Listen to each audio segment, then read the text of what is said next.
Rupee opened the past week a lot weaker at 74.41, and the domestic currency registered a high and low of 73.87 and 74.8750 in the period.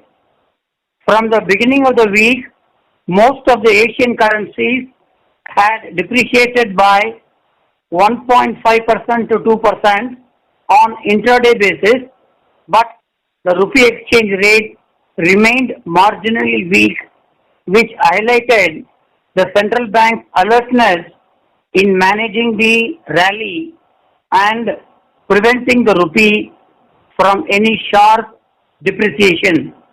Also, the price action in the rupee did not reflect any sign of panic among the importers.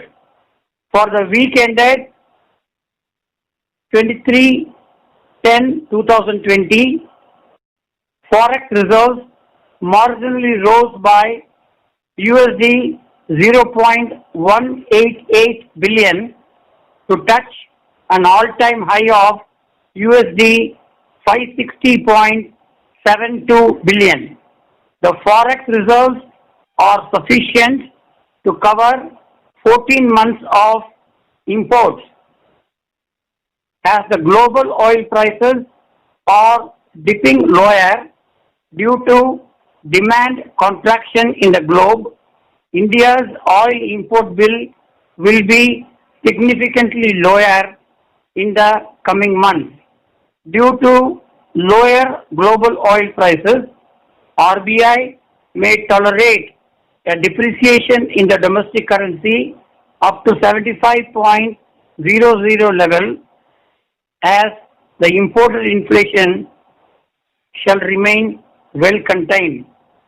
The Finance Ministry exuded optimism about the recent economic recovery being more than just pent-up demand.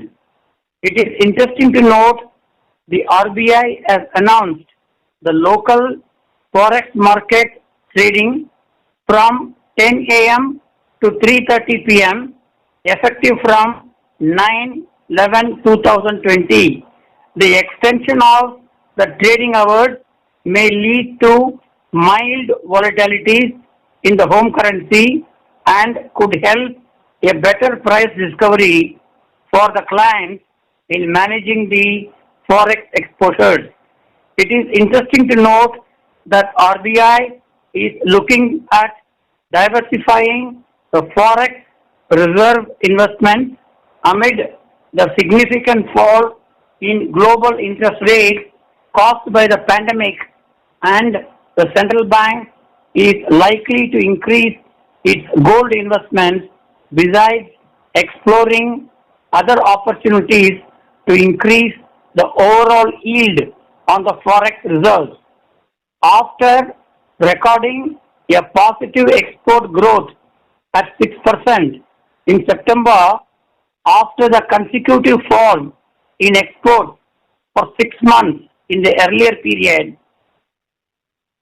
in October, India's exports declined by 5.4% to USD 24.82 billion.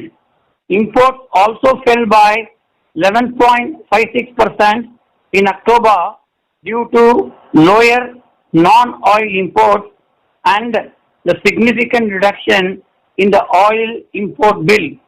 The trade deficit in October narrowed to USD 8.78 billion as against USD 11.76 billion in the previous month. India's manufacturing PMI for October rose to 58.9 from 56.8 in September, the highest reading since May 2010. The other indicators like increase in GST collection and core sector output showed a recovery in the economy in the recent months. The business sentiment index also showed positive signals of a sharp rebound. India Nikkei Services PMI has come to 54.1% versus 49.8%. The positive economic data being released in the last 10 days period suggests a lower contraction in GDP growth in the last 2 quarters of the current fiscal.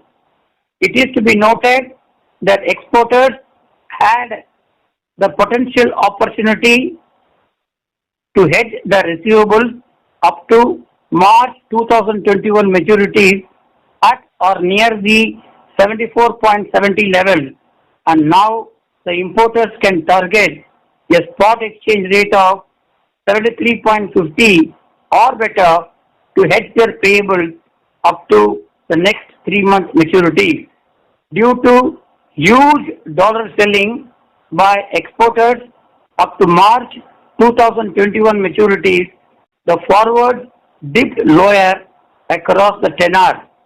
The 3-month forward dollar premium ended the week at 3.48% per annum, amply reflecting interest rate differential between the 3-month USD LIBOR and the 3-month CP yield of 3.60% per annum. In line with the trend in near-term forwards, the 6-month forward dollar premium ended the day at 3.93% per annum. The forward market differential between the 6-month and 12-month forward dollar premium has contracted to about 9 basis points per annum, reflecting the forward curve is almost flattish at the long end. The strong receiving interest in the swap market by exporters is expected to keep the forward dollar premium mostly stable at the prevailing levels.